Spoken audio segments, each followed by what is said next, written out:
Sri Sachidananda Sadguru Sainath Maharaj Ki Jai. Sri Sai Satcharitra, an Insight. Episode-100. My humble prostrations at the lotus feet of our Sadguru Sai. By the divine grace of Sai, an attempt has been made to translate the gist of the divine discourse of Sri Ramanathan brother telecasted in Sai TV. This is purely done to share the glory of Sai and his divine teachings with more insight to the aspirants. Om Gurur Brahma Gurur Vishnuhu Gurur Devo Maheshwaraha Gurur Sakshat Parabrahmam Tasmai Shri Gurave Namaha. Devotees, now let us heed to the Leela that brought Anandrao Patankar to Baba's darshan. Anandrao was a resident of Pune and had listened to all the Vedas and read the original Upanishads along with the commentaries. He had in-depth knowledge on the subject and was well versed in chanting them. Though he was proficient in the Upanishads and other scriptures, he was always restless and peace of mind eluded him. He was forever interested in visiting saints and sages, as that gave him some solace. Having heard the glories of Sai Baba, he gathered details about Shirdi and wanted to have his darshan. Anandrao wished that Baba's darshan would grant him peace of mind. One may be a great scholar in various subjects, but their knowledge becomes nullified in the presence of a self-realized one. For instance, in Sri Sai SATCHARITRA, we come across many devotees, among them 4 most ardent devotees of Baba are great scholars and highly knowledgeable in their religious philosophies. They are Gaga Sahib Dikshit, Nana Sahib Chandorkar, Dada Sahib Kaparde, and Babu Sahib Bhuti. Gaga Sahib Dikshit was well versed in all the religious scriptures and had a deeper understanding on those subjects. Similarly, Nana Sahib Chandorkar was a learned Sanskrit Pandit and was well read in religious philosophy propounded by monumental masterpieces like Bhagavad Gita, Jnaneshwari, and other philosophical literatures. Then, Dada Sahib Kaparde was considered as a master of Sanskrit and Marathi. He was conversant with the chief books in both these languages on spiritual subjects. And Babu Sahib Bhuti, a multimillionaire from Nagpur, was the one who constructed the present Samadhi Mandir of Baba. He was also a great scholar, was proficient in the Upanishads and other religious scriptures.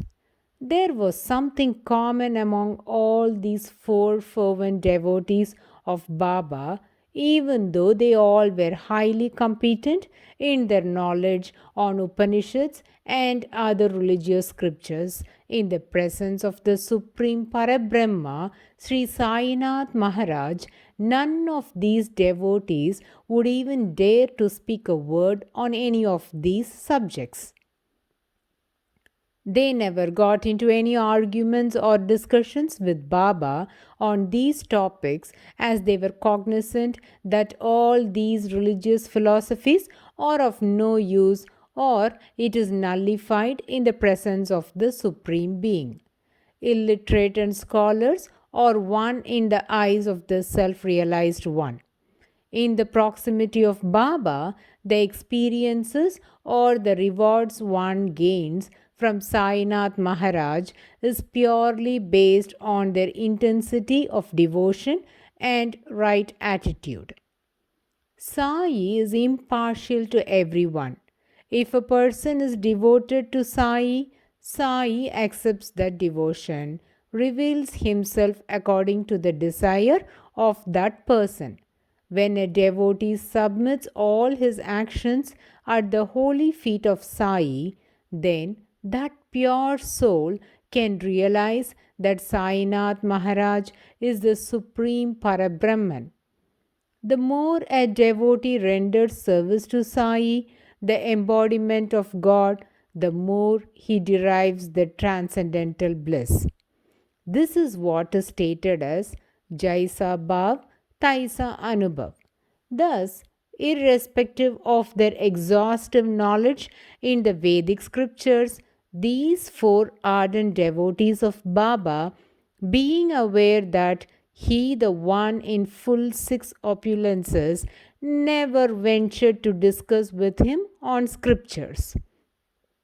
Once Baba revealed thus, in their previous births, these four devotees are connected by a common thread that they all have been imparted knowledge under one Gurukulam as disciples under the guidance of a Guru along with Baba. This proclamation of Sainath Maharaj is ample for us to comprehend the extensive understanding of these four devotees upon the religious philosophies. Despite their comment upon the Vedic scriptures, they always remained very meek and humble in the presence of Baba and only expressed their loving devotion towards Baba and not their erudite knowledge upon any of the subjects. The mind is calm and attains peace only when a devotee approaches God with devotion, and this truth is expounded by Hemat Panji through the Leela of Anantrao Patankar, which we shall listen now. Anandrav Patankar reached Shiradi and after keeping his belongings in Satewada, proceeded towards Dwarakamai for Baba's darshan. The moment he entered the masjid and glimpsed at Baba, he felt very peaceful. It was a strange feeling which he had never experienced. All his senses were satisfied and his mind became extremely calm. Anandrao Patankar was amazed at this feeling. Neither he has gone closer to Baba nor he touched his divine feet, but just a glimpse of him began to make wonders. He now went closer to Sri Sainath Maharaj, had his divine darshan. His eyes were blessed to see the incarnation of God sitting in human form in the dilapidated masjid. With all reverence, he bowed at the lotus feet, sat down with folded hands in front of Baba, very close to him, and with deepest veneration and love, he spoke these words: Baba, I have learned many scriptures, including the Vedas and the Vedangas. I have listened to the holy Shastras and Puranas, yet my mind is despondent. Why is that so, Baba? Now I feel that whatever I have read has been wasted, and the illiterate, staunch devotees serving at your feet are better off than me. All my study of books, learning of Shastras is a waste. All this bookish knowledge is futile if my mind remains unsteady. Devotees might be aware that Baba never encourages comparison among devotees based on their devotion or loving services. There are innumerable Leelas in Sri Sai SATCHARITRA which depicts this notion of Baba, and that will be discussed in the later episodes.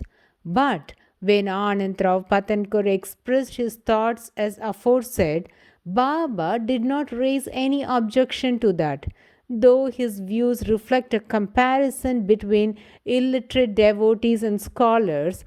This is because whatever Anandrao spoke was true. Hence, Baba accepted his opinions and did not get furious. Baba agreed to his observations by keeping quiet and blessed Patankar immensely. Anandrav continued, Baba, even all the Upanishads that I have read has been wasted. All this bookish knowledge is vain if my mind remains unsteady. The effort that I have made over the study of etymology and the purpose of japa and mantra has also not fructified, as they did not give peace of mind. How will I then ever acquire the knowledge of Brahman? Devotees, it is evident that unless mind is calm, one cannot progress spiritually. Thus, Anandrav Patankar is worried that when he cannot even have a peaceful mind, how can he even think of realizing the Brahman? As we are aware, there are four Vedas, and for each Veda there is a Mahavakyam, or the verses that explicates the core principle of the Vedas. For instance, in Rig Veda, it is Prajnanam Brahma, that is, insight is Brahman. Yajurveda, it is Aham Brahmasmi, means I am Brahman. Samaveda, it is Tattvamasi, means thou art that. For Atharva Veda, it is I am Atma Brahma, which means this self, Atman, is Brahman. As per Sanatana Dharma, chanting these four basic principles of the Vedas, that is the Mahavakyas, is considered as one of the greatest spiritual practices to be followed by an aspirant. According to the commentaries by Sri Shankaracharya and other spiritual leaders, the essence of all Upanishads is the same, and all the Mahavakyas essentially say the same in a concise form. In case if a person would keep repeating Aham Brahmasmi, then he would no longer have Deha Bhava, that is body consciousness, and will eventually cultivate Dehi Bhava, that is soul consciousness. A person first thinks that I am this body. This body is made of three dhatus, that is Kapha, Pitta, Vayu, and when one realizes that I am not this body, I am different from this mass of flesh and bone, that is self realization. Chanting the Mahavakyas incessantly will purify the heart and give a deeper insight on what is being chanted. Wisdom of the Brahman would dawn upon the person and make him a realized soul. But Anandrav Patankar cries to Baba that despite chanting the Mahavakyas, his mind never attained peace. So, when his spiritual practices have not even granted him peace of mind, how can they confer him self realization? Was his concern. Anandrav further says, Baba, by word of mouth, I have heard that by having your darshan, all worries are removed, and that you show the right direction even in your humorous talk very easily. Hence, Baba, I surrender at your holy feet. Please bestow your mercy upon me and guide me through.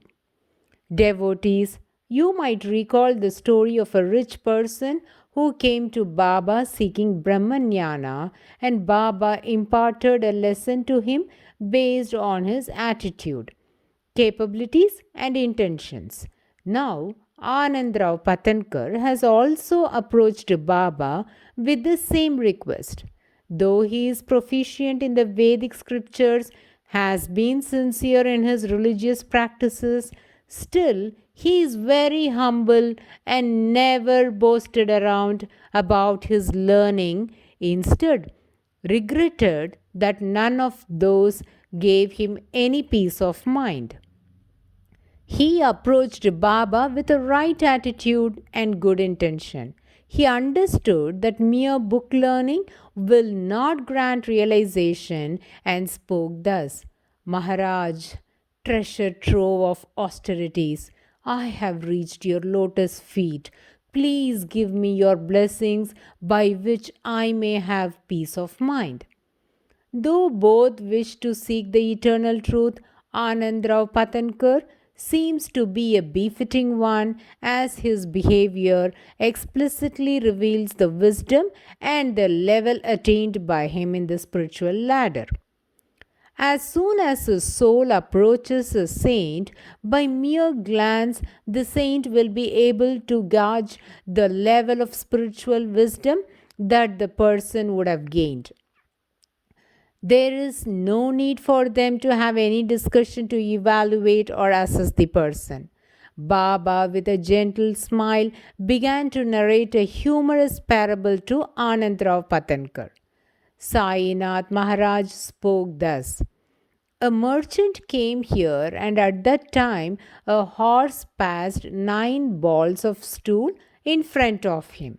The efficient merchant took off his uttari, that is his wrap, spread it out, collected all the 9 balls, and bundled it thus. He was able to achieve peace of mind. Baba finished the story here. Anandrao Patankar could not catch the purport of this parable. While Baba narrated the story, few other staunch devotees of Baba were also present in the Dwarakamai. Dada Kelkar was also one among them. Around noon, Patankar returned to Satewada as he was staying there, and Dada Kelkar was also lodging in Satewada, that being his son-in-law Harivinayak Sate's mansion. Dada Kelkar was a very intelligent person. Usually, when devotees have any doubts, they would get it clarified from Dada Kelkar. Now, Anandrao Patankar was thoughtful about the story that Baba narrated. He had a list of questions. Who was the merchant? What does 9 balls of stool mean? What could be the philosophical significance of the story? He contemplated on this for a while, as it was unintelligible for him. He approached Dada and asked him, Dada, I didn't understand the story narrated by Baba. Please give your thoughts upon this story. Dada spoke thus: I too don't understand what Baba meant by this parable. But let me tell you whatever I could based on the understanding and inspiration given by Baba. Dada Kelkar began to explain the parable thus: The horse is God's grace. The 9 balls of stool or the ninefold devotion which enables one to have a union with God. With complete faith, even if one of these ways of devotion is practiced, Sri Hari, who longs for devotion, will appear in the home of the devotee. Hence, Baba greatly insists upon this Navavida Bhakti, that is, 9 types of devotion. Devotees, I would like to share the connection to this from Srimad Bhagavatam. When Hiranyakasipu left his kingdom and went to the mountain to execute severe austerities, his wife Leelavati was pregnant, and the demigods took away and kept her in their custody. They thought, as she is the wife of the demon Hiranyakasipu, the child in her womb to be another demon, and were planning to kill it as soon as she gives birth to it. Sage Narada stopped them from doing so and said that the child within this woman's womb is faultless and sinless. Indeed, he is a great devotee, a powerful servant of the Supreme Personality of Godhead. Therefore, you will not be able to kill him. King Indra, being respectful to sage Narada's words, immediately released her. Narada kept her in his ashram, and she was serving the sage with faith and devotion. Narada Muni gave her instructions on religion and transcendental knowledge, being in a transcendental position. Prahlada, who was in her womb, was then 7 months. It is believed that the fetus would develop the sense of hearing by then. The child, while living in the womb of his mother, listened carefully to the wisdom imparted by sage Narada on the Bhagavata Dharma. Sri Bhakti Vedanta Prabhupada in his commentary says, Prahlada Maharaj listened to the words of Narada Muni. One cannot imagine how the baby in embryo could hear Narada, but this is spiritual life. Progress in spiritual life cannot be obstructed by any material condition. This is called ahituki apratihata. Bhakta Prahlada says, because of the long duration of time that has passed and because of her being a woman, she was concerned with protecting the child in the womb and was very anxious to see her husband return. Therefore, she could not consider very seriously the sublime instructions of Narada Muni and has forgotten all those instructions. But the great sage Narada blessed me, and therefore I could not forget them. So, Prahlada Maharaja, though was a baby within the womb of his mother, he became fully convinced of the existence of the supreme power because of hearing the powerful instructions of Narada and understood how to attain perfection in life by Bhakti Yoga. Reception of spiritual knowledge is never checked by any material condition. Thus, Prahlada, from his very childhood, spoke spiritual knowledge to his class friends. He offered his blessings to his class friends, saying, also become faithful like me. Unless the spiritual master is in the line of authorized disciplic succession, like Prahlada, who received the knowledge from Narada, the class friends of Prahlada, the sons of demons, would not accept the truth through Prahlada. It would have been impossible for them to become fully aware of transcendental knowledge. The knowledge of the Supreme received from such a disciplic succession can give one enlightenment. Thus, Bhakta Prahlada was deeply absorbed in his love for Lord Krishna. He always felt that he was in the divine embrace of the Lord and in the hands of the Lord. Sometimes he would feel that the Lord is holding him in his arms, and at other times he would feel that he is in the Lord's lap. Such was Prahlada's devotion. When his father Hiranyakasipu asked him what he had learnt, he replied, Shravanam, Kirtanam, Vishnu Smaranam, Padasevanam, Archanam, Vandanam, Dashyam, Sakyam, Atmanivedanam. This sloka is from Srimad Bhagavatam, 7th canto, 5th chapter, 23rd verse. The ninefold devotion is described here. We can discuss in detail about these 9 types of devotion that Bhakta Prahlada elucidated to his father Hiranyakasipu in the coming episode, along with other captivating leelas of this chapter. Bow to Sri Sai, peace be to all. Om Sai Ram.